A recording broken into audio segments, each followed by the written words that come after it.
Good morning, afternoon, or evening, or whenever you are listening, ladies and gentlemen. You are now listening to podcast brought to you by Association Information System UTP Student Chapter, exclusive for TalentCorp event. I'm Stefano Cosentini, Italian by name, Malaysian by blood, as your moderator for today. So now we are going to talk about a very serious issue, but before that, let me introduce to you to our beloved speaker over here. So our first speaker will be Miss Syaza over there, Senior Executive Graduate Emerging Talent from TalentCorp. So how are you today? I'm doing good, Stefano. How are you? I'm good. I'm very excited to hear your sharing for today. I'm excited to be here. Talking about career decision, career planning has always been a passion of mine. So I'm really excited to be here to share a little bit more with students out there. Good to hear that, and I know students out there are very excited to listen to anything they want to be said by Ms. Syaza over here. And now we move on to our second speaker over here. Looks very handsome here, Idham, our very own program director. So how are you today? Excellent, alhamdulillah. Okay, so how do you feel today? What is your expectation, the outcome from this podcast over here? I try my best to share whatever I have been going through for the past 30 years on my career journey, especially helping the talents. I would say the talents, not the employees, the job seekers. I would say the talents in Malaysia. And also, I'm very excited to share about what will be the next after this, especially the post-pandemic, what's happening in Malaysia and also globally, and how we should prepare ourselves towards facing this kind of unprecedented issues. Challenges ahead of us after this. Good to hear that. Thank you, Idham, for the very good introduction just now. And 30 years, ladies and gentlemen, I know there is a lot to need to be shared to the students out there. Okay, so all right, those are our speakers for today. They are ready to start on our first section, which is our segment 1. In this segment 1, we will be talking about critical occupations. So, Malaysia's TalentCorp has created a list called the Malaysia Critical Occupation List. It is actually a set of occupation in demand that identifies the skill imbalance across 18 economic sectors in Malaysia. So, my first question, maybe I'm going to start with Ms. Syaza over there. Okay, so can you briefly explain about the Malaysian Critical Occupation List, or in short, MyCOL? Can you briefly explain to our audience? Yep. So yeah, what the Malaysian Critical Occupation List or the MyCOL does is they looked at occupations in Malaysia that are skilled. So it has either semi-skilled or skilled occupations.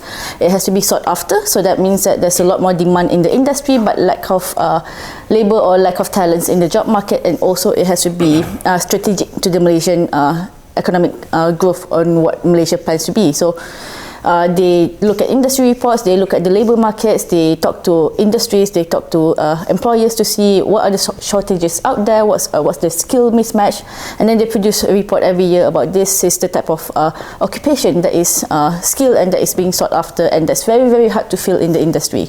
So in the most recent report, they focus in 3 industries. So that's the aerospace industry, the manufacturing and food processing, and also construction. So those are the 3 industries, like Mr. Idham said, the 3 post-pandemic, those 3 industries suffer a lot. So they're trying to see what else are those industries facing the challenges that they're facing post-pandemic, in how the occupations that is really in demand for them. I see. So, Idham, anything you want to add regarding that? I think what Ms. Syaza mentioned just now is about what have been done by TalentCorp is very, very critical, especially in identifying what will be the gap, especially on skills, the gap on what will be the industry which is affected by the post-pandemic, and what to instill, what to prepare among the job seekers on how to prepare to go to match and also to meet that gap in the industry. And whatever the efforts, which has been carried out by the TalentCorp and also by the respective ministry in government, I would say that is very, very commendable, because that will assist a lot for the people, especially for the Malaysian. Yes, because like ladies and gentlemen know, pandemic COVID-19 is really put a very huge impact globally, not only in our Malaysia. So that is the reason this very good initiative from TalentCorp to, in order for, especially the student out there, in order for them to survive in terms of getting jobs, and also to ensure that they have career growth in the future. So moving on to my next question, I will point this question to our program director, Encik Idham over here. So, what are the current demands and employment trends of critical occupation in Malaysia, and how is it going to change the future? Current demand, Okay. Well, if I were to refer to my recent engagement with MIDA, which is the Malaysia Investment and Development Authority, I would say they are the gatekeepers for whatever investors to come to Malaysia. They shared to me some of the critical areas in which our nation should address, because MIDA, they function as to attract investors to come to Malaysia. So what's next is that the education institution, highly institution, okay, the respective governments, and also the masses, the businessmen, the industries, they need to know what would be the expectation of this industry who are about to come to Malaysia. Okay, we're talking about not only certain industries, okay, but also multiple of industries which is as enshrined by the Prime Minister recently. We are attracting high-tech kind of industry to come to Malaysia, which can give us to the masses on high salary pay for the nation. When it comes to high pay salary, okay, this requires certain kind of requirements and also expectation by these industries, okay, because orang kata apa, stay in KL ni kalau gaji 5,000k sebulan is miskin bandar, they categorize like that, right?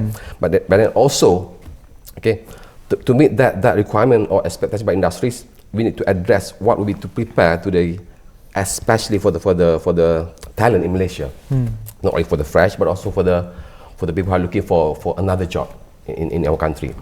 So here I'm referring to when it comes to high tech, what we was aimed by the government.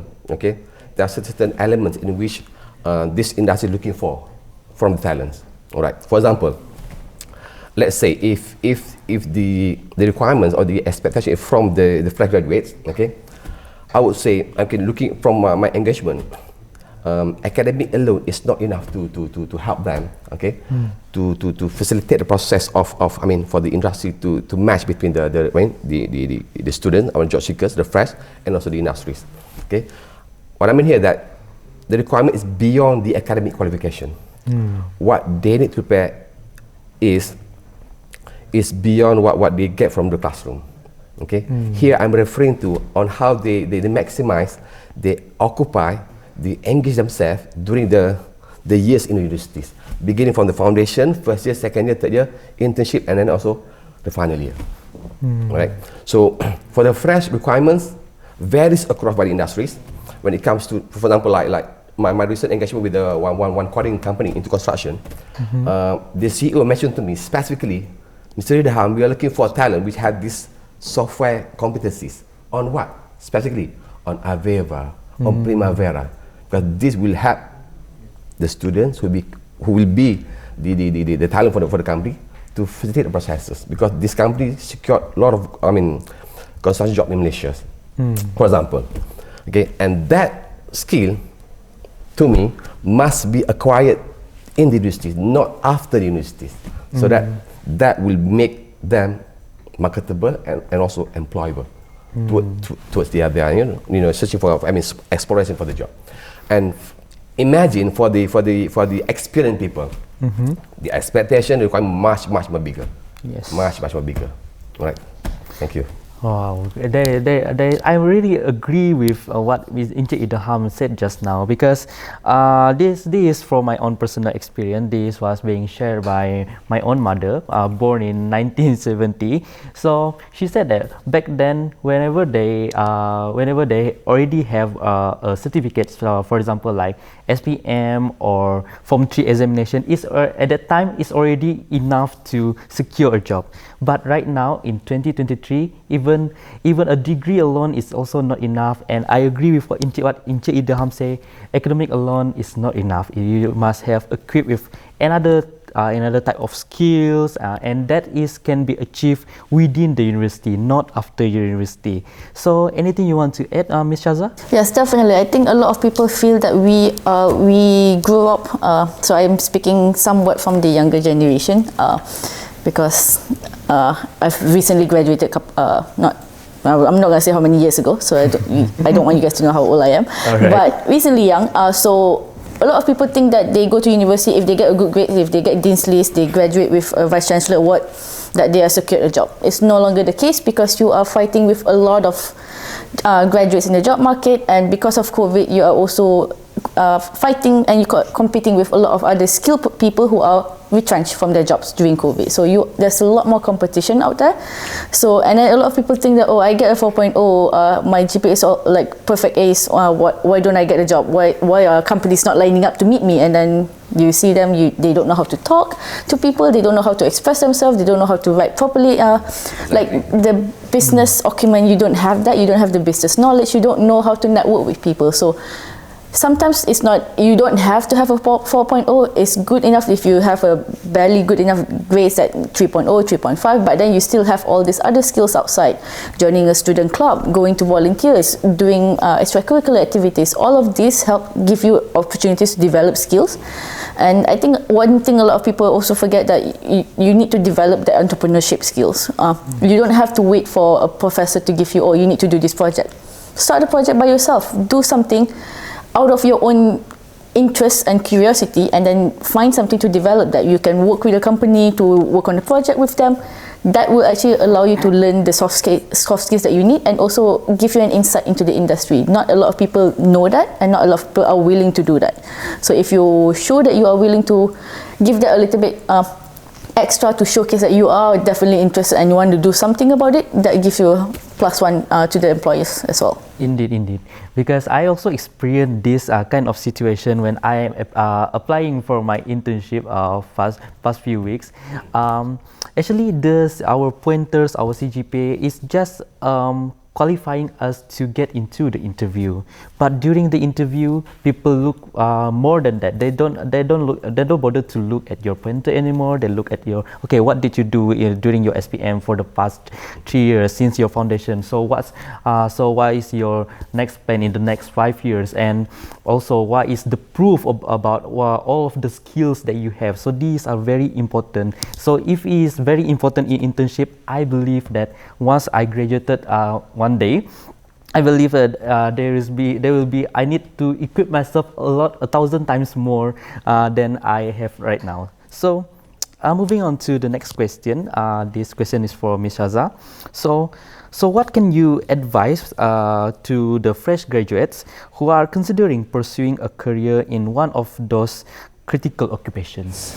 Probably not just for those in the critical occupation, but if you are interested in any of the occupations in MyCOL, or really any other jobs you want, is try to really understand more about that role and that industry. Talk to people, network with people in the industry to really understand what do you need as a fresh graduate to be able to penetrate into the market.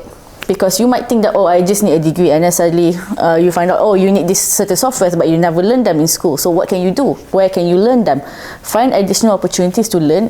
Right now, there's a lot of opportunities out there from different organizations, government grants to actually upskill people. So if you have the opportunity to take up those upskilling skills, those are free, and you get allowances to complete those training skills. So might as well make the full use of it as much as possible. Learn whatever you can.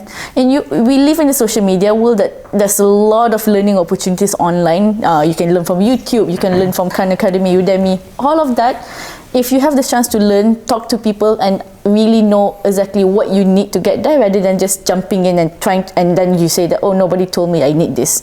Well, you're an adult now, you kind of have to take the initiative to see exactly what do you need to get to where you want to be. Yes, indeed. Make use of all of those technologies out there, because this is just on our fingertips already, right? You can learn from TikTok, so why not? You can learn from literally anywhere. If you can scroll TikTok to look at cat videos, or for me, I look at babies videos, you can learn something from TikTok. Boleh add sikit lah. Boleh add sikit lah. See. Alright. Okay, totally agree with Ms. Syaza mentioned just now. Never stop learning. Okay, Yes. not only after university, but during university years. Well, if I were to refer to one my recent coaching with one of my talents, he used to be UTP student before this. She's a electrical engineer. Okay, she's already having her almost 16 years tenure with Petronas. Okay, so she asked Abel, what's that for me, Abel? What's that for me, Abel? Okay, I told her never stop learning. Okay, why? Indeed. Because she felt stagnant in the industry. Now what's that for me? She asked me, never stop learning. So what she did, okay, I asked her to undergo series of courses in which will make her more employable. Because why? Because she planned to hop. Okay, so what happened after she signed up a program? They call it PMP, Project Management Program, for about 6 months, approximately 6 months, and she excelled it. Okay, so what happened? She secured a job without applying. To show that the beauty, if you put effort on yourself to never stop learning. Okay, because to me, okay, one day you're going to be the leaders of the industries. Because to me, leaders are leaders. Keep on reading, keep on exploring, keep on learning. Because why? Because that will reflect you to be the next captain for the industries. So what happened to her? Now where she's now? She's in Jakarta now. Wow. So imagine she make a huge jump, huge impact from being an electrical engineer, move into a planner, senior planner in Petronas. Now she's a senior planner in one of the top company in Jakarta, Indonesia, Apple to Apple comparison to Malaysia's Khazanah. Wow. So you see how she made a major transformation on her career journey, from electrical engineer to Petronas as a not electrical engineer, as a planner. She moved into another industry, not oil and gas, which is totally different kind of industry, which is investment arm for Indonesia, for the country of Indonesia. So that's how she prepared herself. I mean, never stop learning, as I just said. Not only from the university, but after university. That's right. What an inspiring journey, and I totally agree with that, because I also witness a lot of people out there, like after they finish, after they finish the degree, they say to me, I want to do master degree, and I'd be like, wow, I couldn't even feel exhausted. I feel exhausted whenever, because in the next few days, all of us will be going for our final exam.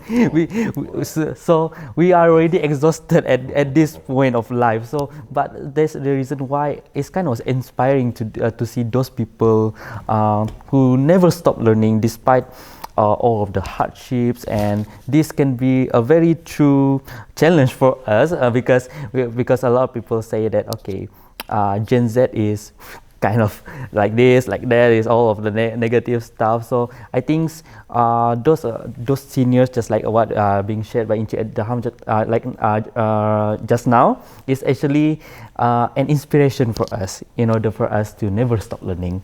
All right. So if I can add one more part on just that one. Okay, sure. If you want to do a master's, I'm saying this because I used to work in academic advising, so I'm telling this to everybody out there. If you are considering to do a master's or PhD, make sure that you actually need it first before you actually pursue it.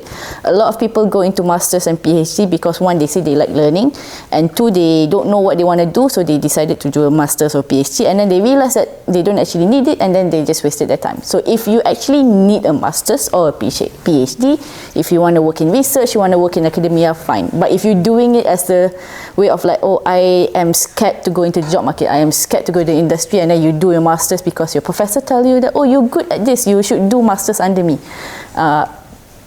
Prepare yourself, because that is not you can't run away from the industry forever. So make sure when you do it, you know exactly why you're doing it, because at the end of the day, you might want to go back to industry and then you find yourself overqualified for jobs, and then they say, oh, you have a master's but you don't have the skills that they actually need, so you ended up being underemployed. So that's another thing. You don't want to be underemployed in the industry if you do a master's without actually thinking about it. Indeed, thinking is very important, in order for us to decide what is our next path of life. Because maybe the certificate of master degree is very good to be heard by the society, but at the same time, you need to think whether we actually need it. Just like Ms. Syaza said just now, because learning is also not only about certificates, it's also about gaining experience, and this experience can be found anywhere, even through TikTok, just like said by Ms. Syaza just now, and also there's a lot of courses out there, even oil and gas courses also, there's a lot out there for those people who are interested in. Okay, so moving on to our next question, I want to pass this question to Encik Idham. So, how to set a career mindset and when to start it? Career mindset? Yes. Alright. Let me feed my mind first. Sure. Okay. Well, career mindset should begin, if I refer to my wife's experience, because she's a counselor in the primary school, should begin during the primary school. Okay, because why? Because that is the place where, the student needs to instill with themselves, with this all sort of technology surrounding them, on how to prepare towards their next stage of life, which is the secondary school, and after that, the university life. All right. Now, what I'm trying to instill here is that the mindset here, once you enroll the universities, the mindset of a career, the mindset of future leader of an industry must begin the moment you step into universities. Why?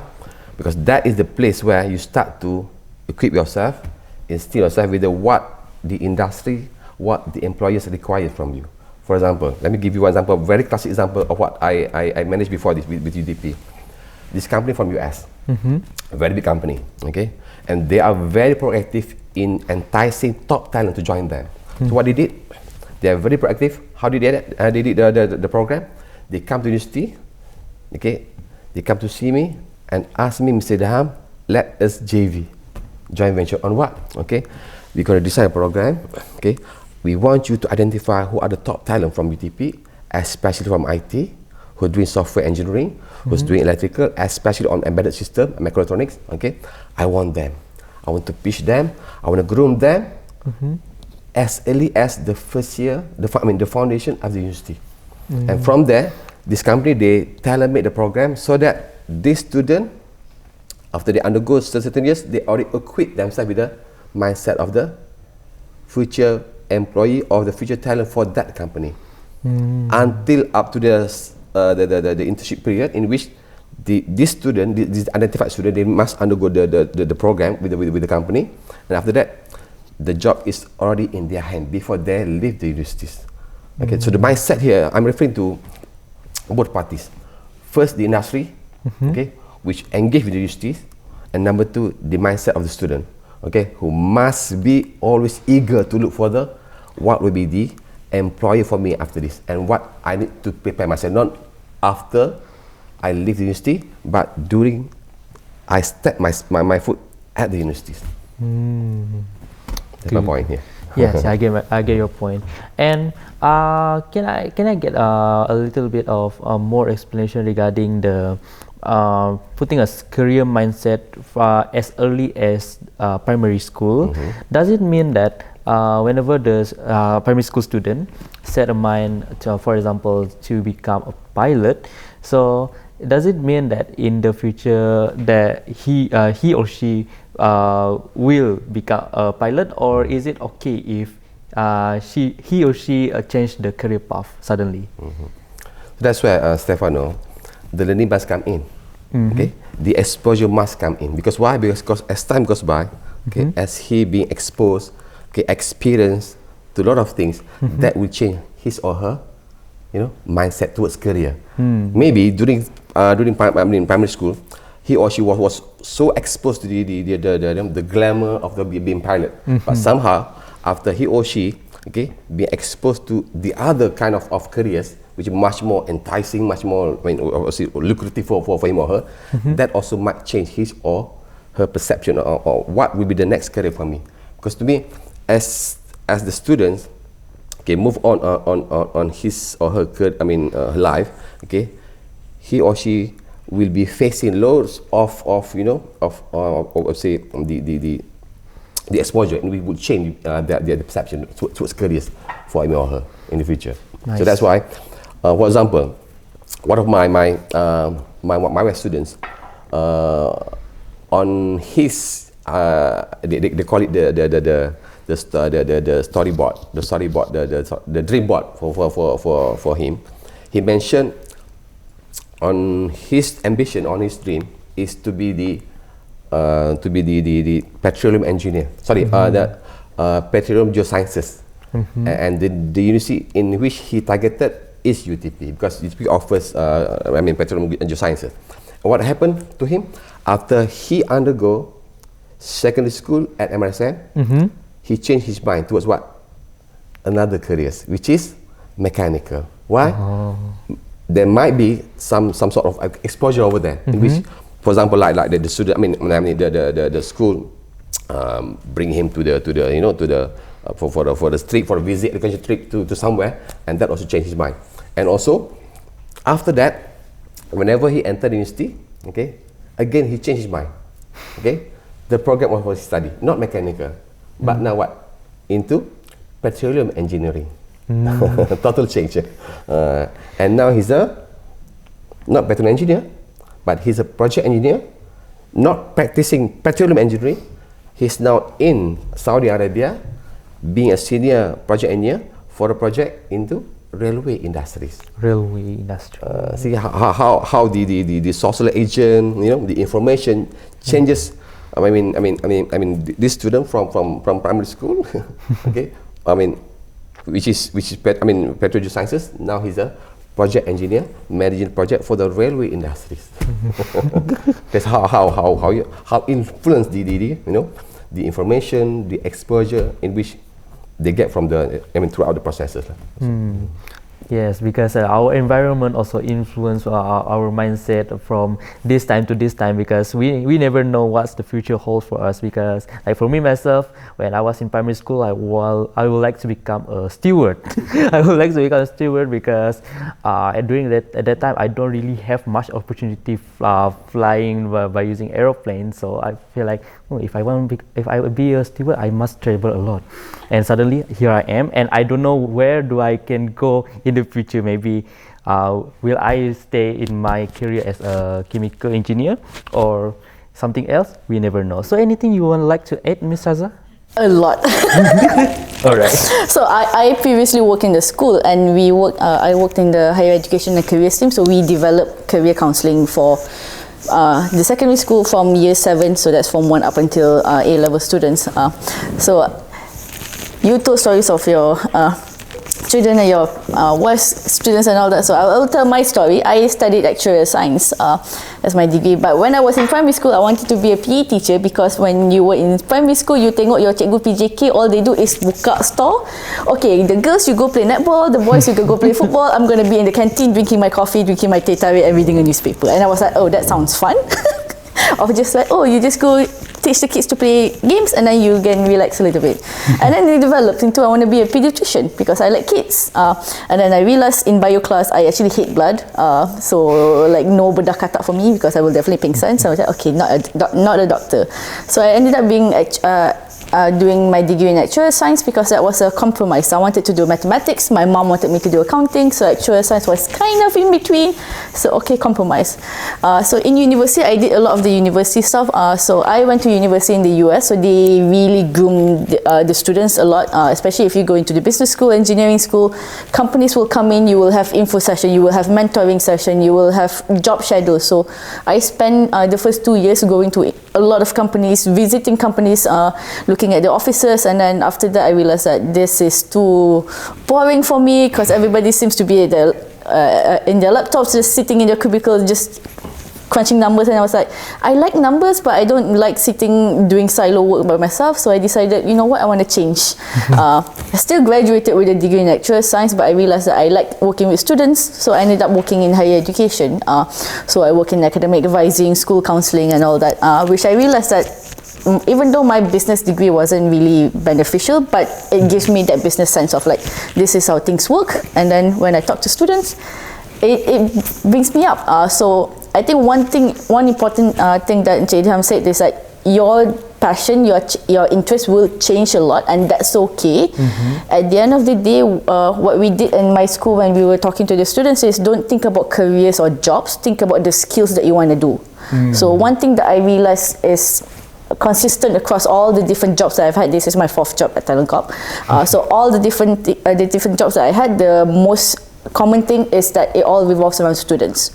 So at the end of the day, whatever I do, it goes back to students. So whatever job or career that you guys want to do, what problem do you want to solve, or what's the one skill that you want to do? It might be analytical thinking. It might you just love to solve puzzles. Then you can find any jobs that is somewhat puzzle making or solving problems. A surgeon is solving puzzles essentially. You look at the symptoms, you understand it, then you solve the problem at hand. So one area, one skill, one passion, and then you try to find. There will be multiple jobs out there that will fit whatever criteria that you're looking at, and you will change as you grow older.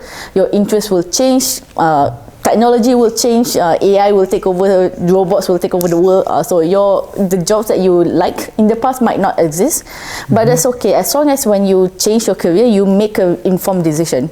You don't just randomly change. Oh, everybody says UI UX design is the thing to go into, you need to do AI. But if you make the change without really thinking about it, then you're just setting yourself up to fail. So make sure you get exposure as much as possible.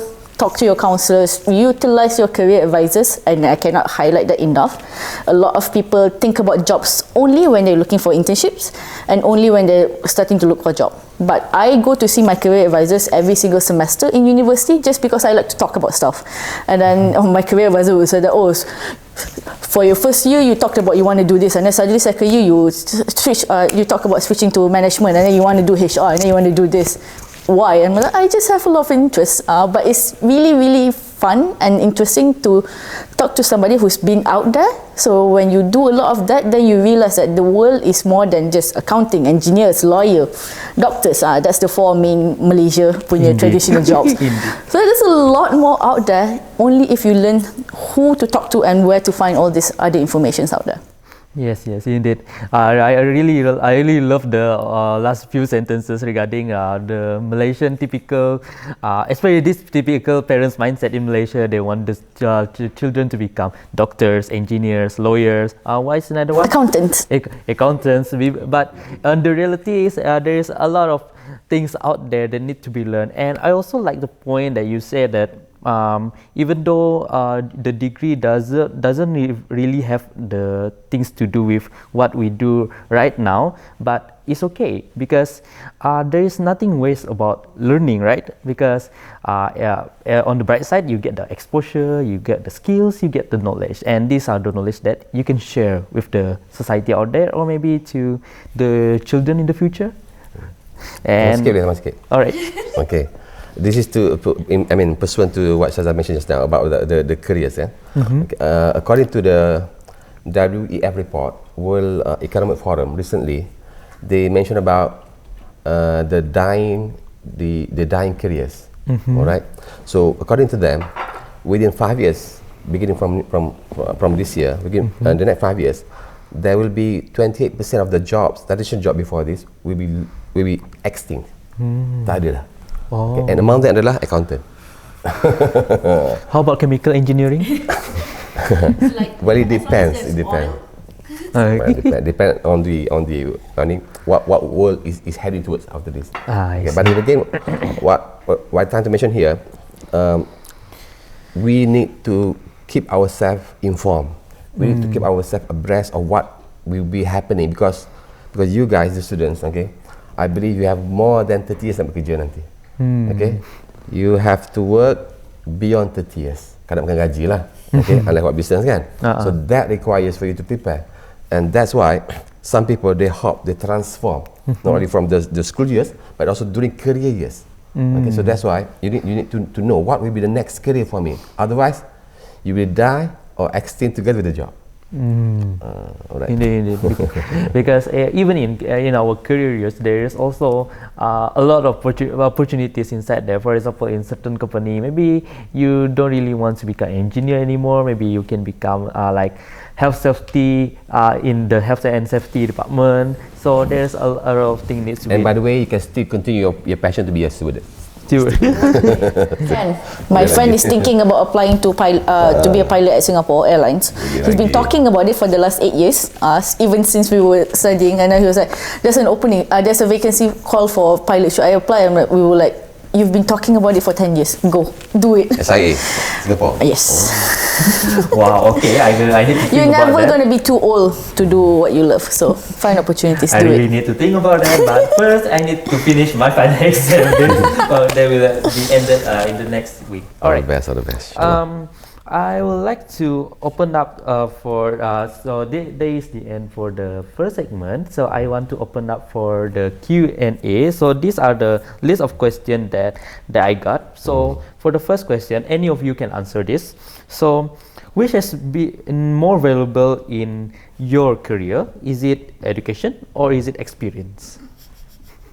So any of you, anyone want to answer this question first? Which one more valuable, education or experience? Yes.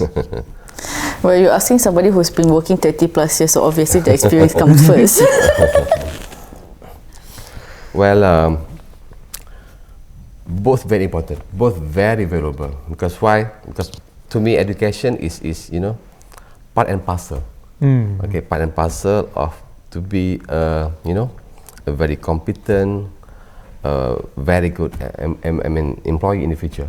But process-wise, okay, whatever the job you apply for after this, okay, just to share about the value of the education, okay, one of the requirement is they check your education. Okay, some employer they check your CGPAs. Okay, some employer they put CGPA as their top requirement. Okay, you must score 3.6, then you can apply. You cannot score 3.6, then you can apply to the website. Some employers, some industry, they put that education as a requirement. Some employers they put education as per, for example, like if you do projects on this, you can join us. If your specialization on this, you can join us. So that is part of, I would say, how important education for the industry, for the employers. Number two, experience. Experience here, talking about fresh. Okay, experience is not only on academic, campus life. For example, like you engage, you engage, you involve with the leadership kind of activities. Okay, you team-based kind of activities, and also activity which spur or still your business acumen kind of skill, entrepreneurship kind of skill, and that is very, very important for you. Why? Because this experience, in university life, will be your tickets to differ yourself from the rest, not only academic. For example, one company, Exxon. If you look at the advertisement by ExxonMobil, the requirement is CGPA. First kali letak education to show the value of education on your job application. And after that, you will notice they mention about what? Leadership skills. Actively involved in leadership activities. For example, blah blah blah blah. They mention about specifically about the role of which reflect your leadership skill. And also they mention about what? Team-based activities. And this is not happening in your kuliah, in your lecture room. It happened outside of your campus. Your bilik kuliah. And that's how I came across loads of my ex-students before this who excel both education as well as experience during the university years. They excel everywhere whatever industry, whether it be locally or abroad. That to show how valuable these two elements for the student before they start to explore for the job. Yes. So the question now is actually the word shouldn't be education or experience. It should be education and experience. It's a matter on how you balance both. When I was studying, I worked part-time a lot, and all my part-time jobs are all in education related. So I was working in the university admissions office, answering calls, answering emails. I worked in the university library. I handle projects and run workshops for the International Student Office. So I do a lot of that. So I've had 2 semesters in my 4 years in the US that I scored a GPA below 3.0. I think one of it is actually below 2.5 for that one semester, because I literally played around in that semester. I don't recommend that. Study well, but also don't recommend going to concerts the day before you have 2 exams. I did that as well. So I had a couple of D's and C's in my transcripts, but because I knew the jobs that I was applying to did not care about my GPA. For them, as long as you have a degree, that's it. You check, oh, you have a degree, check. Then we'll look at your experience. So that is where it is important for you to know exactly what careers you want to get into. Certain careers, certain jobs, certain companies will have that education requirement. So if you know you are aiming for the top companies who have a lot more competition, focus on getting those grades in. But if you know that you don't want to go into those top companies, you want a little bit smaller companies or other companies that might not have that much focus on education, then you have a little bit more leeway to kind of work on your experience side of things as well. So that's where knowing where you want to go will actually help you to plan how do you want to get there. Because if you're doing things for the sake of just doing it, then you ended up not going anywhere. Like if you're hungry, you want to go eat, also you have to know what you want to eat for you to actually know which kedai to go to, which place to go to. So if you're just hungry but I don't care lah what I eat, then you forever sit there hungry and then you die lah. Yes, that is very important. Even in our daily life, we also need sometimes our Waze, our Google Maps in order to navigate us whenever we want to go. So that also applies to our career path. So I think that is the end of our segment 1 about critical occupations. So we would like to take a break and stay tuned, and we will be back to this podcast exclusive for TalentCorp event.